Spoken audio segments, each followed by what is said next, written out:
بسم الله الرحمن الرحيم. ربنا يسامحك يا جارتي ياللي قلتيلي حمري الفراخ ني، خلت كل اللي في البيت يجري وراي. امال ايه ده كيلو الفراخ البيضه دلوقتي يعدي ال100 جنيه.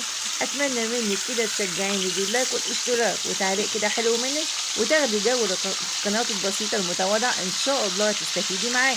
ويا ريت انت تكتبي لي بتتابعيني من اي بلد، ده حاجه بتبسطني ويفرحني جدا. جارتك أروبة قاليتي حمري الفراخ وهي نية، والنتيجة كانت صدمة كلنا اللي في البيت. تعالوا نشوف حكاية الفرخة النية المتحمرة في قلب الزيت. أول حاجة كده معايا هنا فرخة غسلتها طبعا قطعتها 6 أو 8 على حسب أعداد أفراد أسرتك. هنغسلها كويس وبعد كده ننزل عليها بمحلول قاهر الزفارة. أيوة دي محلول قاهر الزفارة. انسي أي زفارة عندك بقى في أي فراخ.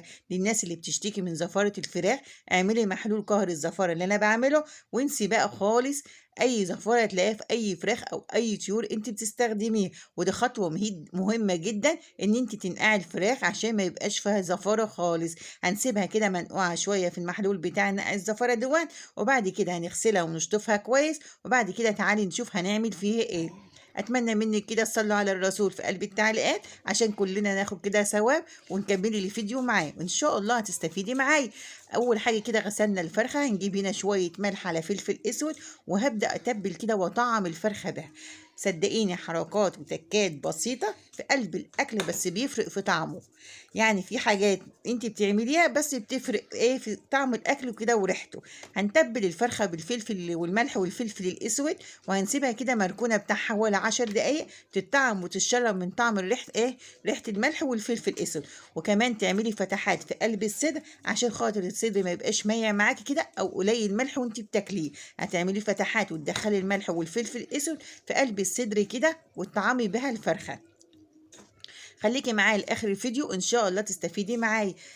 زي ما قلت لك كده حاجات وتكات بسيطة في قلب الأكل بس بتفرق في طعم وريحة الأكل. غيري كده من أكلك شوية وأنت هتفرحي كل اللي في البيت معاكي، هتخليهم كلهم يجروا وراك. أنا عايزاكي كده تطلعي الشيف اللي جواكي كده وتبهريهم بعمايل إيديكي. معايا هنا طاسة بقى كده على النار وحطيت فيها شوية زيت، وهنا حتة سمنة بلدي من اللي أنا كنت عاملاها معاكم على القناة. لو أنتوا عايزين تعرفوا الطريقة خدي جولة في قلب القناة وأنت هتلاقيه. شوية زيت وحتة سمنة، لو ما فيش سمنة عندك تقدري تستخدمي في الوصفة دي زيت بس. هننزل كده بعد ما طعمنا بقى الفراخ بالملح والفلفل الاسود، هننزل كده بقلب ايه الفراخ وهي نيه هي في قلب الزيت. هتحمري الفراخ وهي نيه، ايوه هنحمر الفراخ وهي نيه. طيب ليه؟ الطريقه دي بتدي طعم وريحه حلوه جدا للفراخ، وما يخليكيش الخضار اللي انت هتحطيه على الفراخ يبقى زفر خالص. ايوه اعمليها بالطريقه دي وان شاء الله تستفيدي معايا وطعمها هيبقى حلو جدا جدا. حمرنا الفراخ وادينا لها صدمه زي ما انت شايفه. الله، عايزه اقول لك ان الريحه بتبقى جميله جدا. شايفين زي ما لونها حلو؟ صدقيني ريحتها حلوه قوي قوي. وكلنا طبعا عارفين ازاي تحمير الفراخ بيديله طعم وريحه حلوه. شايفين شكلها حلو ازاي؟ صدقيني حلوه قوي قوي قوي. ان انت تحمري الفراخ قبل ما تحطيها مع الخضار اللي انت تستخدميه بيدي طعم حلو قوي، وكمان طعم الخضار بيبقى احلى واحلى. اهون حمرنا كده الفراخ اهون. وخلي بالك الزيت اللي احنا بنستخدمه دوت هنستخدمه معانا في بقيه الاكله بتاعتنا، يعني مش هنضيف زيت تاني ولا اي حاجه. بس خلي بالك لان ساعات تلاقيها بتضرب كده وبتفرقع، تخليكي كده في ايديكي سلاح طويل زي اللي انا ماسكاه دوت وتبداي تحمري بيها كويس. حمرنا الفراخ اهون، هنبدا نشيلها اهون.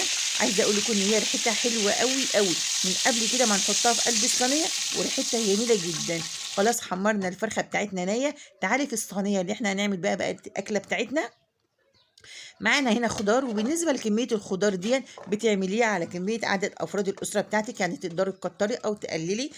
قطعنا بصل جوانح، طماطم، فلفل الوان، فصين من الثوم، وفلفل اخضر. نزلت عليهم بشويه ملح وفلفل اسود، وبعد كده تبداي بايديك الحلوه الجميله طلعي كل الطاقه اللي جواكي، تدعكي كل المكونات دي لغايه لما تشم ريحه الخضار كده. ايوه صدقيني هتشم ريحه الخضار. معايا هنا بطاطس ومعايا هنا جزر. انا بوريكي هنا تقطيعه البطاطس بيكون تخينه ومحمله، عشان في ناس بتشتكي تقولك ان ساعات البطاطس بتستوي او تتهري قبل الفراخ. انت بتبقي مقطعاها رقيقه، لا قطعيها بتخن او سمك.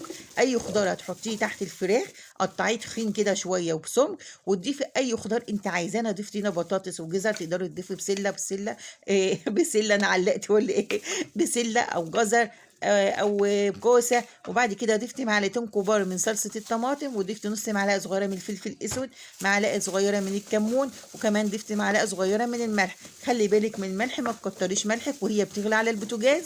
ابقي دوقيها، لو احتاجت ملح تقدري تضيفي لها شويه ملح. هتمسكي بقى كل المكونات دي وتدعكش، انا عايزاكي تدعكهم كلهم مع بعض. يا سلام، ما اقولكيش على الريحه، بجد هتبهريهم، هتبهريهم كده بعمايل ايديك. شايفه شكلها حلو ازاي وطعمها حلو قوي قوي قوي. هنمسك بقى كل الفراخ بتاعتنا كده ونبدا نرصها، هي بعد ما احنا ادينا لها تشويحه وحمرناها وهي نيه هنرصها كده. يا سلام، ما اقولكيش ريحتها بجد فظيعه. عايزه اقول لكم ان ريحتها حلوه قوي. خلاص كده خلصنا، وبعدين هنا قرن فلفل سبايسي كده اللي حابب، مش حابب خلاص. هنجيب هنا ايه شفشق من الطماطم يكون متصفي، وضفت ايه عليه، ضفت معلقه صغيره كده من السكر. ايوه، اي حاجه فيها طماطم عايزاكي تضيفي فيها سكر. هتعملي مكرونه، بسله، محشي، صينيه بطاطس زي اللي انا بعملها، اي حاجه فيها طماطم حطي فيها شويه من السكر، هتعادل الحموضه وتظبط لك طعم الاكل بتاعك. وهنا شويه زيت كده من الطاسه اهو زي ما انا قلت لك. هنبدأ نرصه كده او نرشه كده على الصينيه بتاعتنا. ايوه، حلو قوي الكلام دون، يا تكات وحركات. عايزاكي تبهريهم باعمال ايديكي، صدقيني ريحه الصينيه دهيا بالذات بتطلع وهي نية.